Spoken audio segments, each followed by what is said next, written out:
Hernando, you have a lot of critics around the world.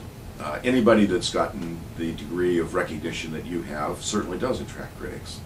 And many of these critics really focus in on the fact that they claim that you have only talked about property rights, and in a very narrow sense.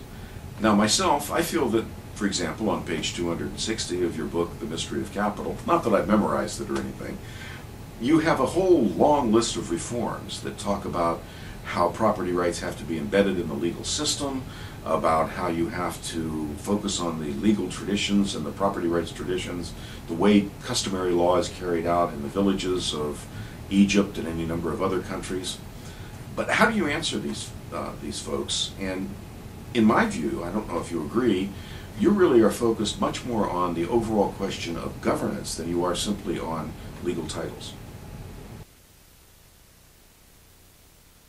Well, it's interesting you should have made that observation. It's very pleasing to hear you make that observation, because we are a lot more than just property rights. We are about the market system, and we are about the virtues and the principles of democracy and of participation, and the fact that if there's really no opportunity for everybody, it's just not going to work. That's what we're really about. The thing is that regarding property rights, we got pretty specific. And probably that deserved or obtained more publicity than anything else, and somehow or other we're known about that. But the time that you and I met over 20 years ago, when SIPE started supporting us, we were then known as the protectors of the street vendors. So from street vendors to protection of property rights, we've been coming up.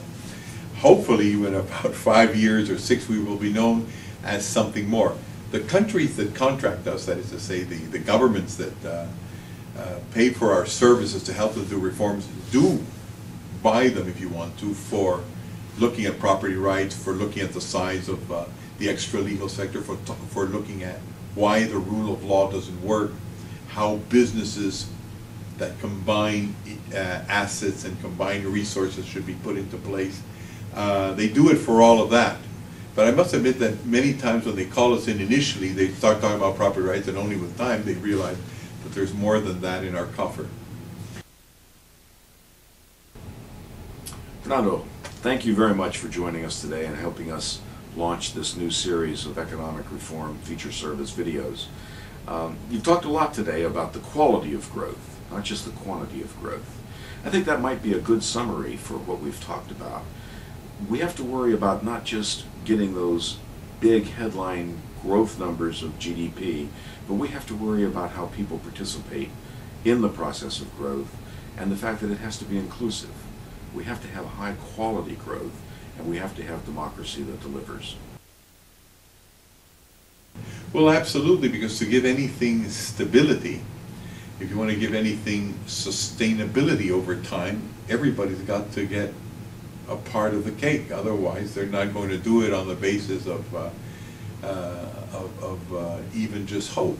I mean, people can look forward to things. You know, recently I went to visit in New York something called, and I recommend that anybody does, called the Tenement Museum.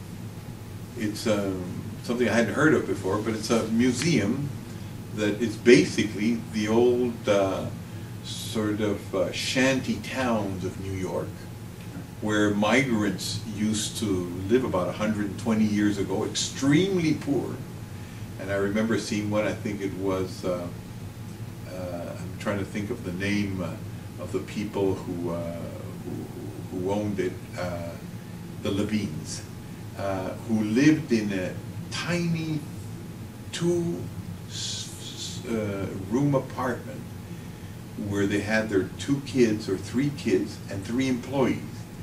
And you can see when you're in there, walking in there, that it's just like we are here today. But obviously also, from the things they left written behind, they expected that they would be doing better in 2 generations. So as long as you can give hope 2 generations ahead of time, you get there. But the problem for us in Latin America now is that probably half of the people, maybe 40% of the people do have that hope. But while 60 to 50% of them don't, we're in trouble.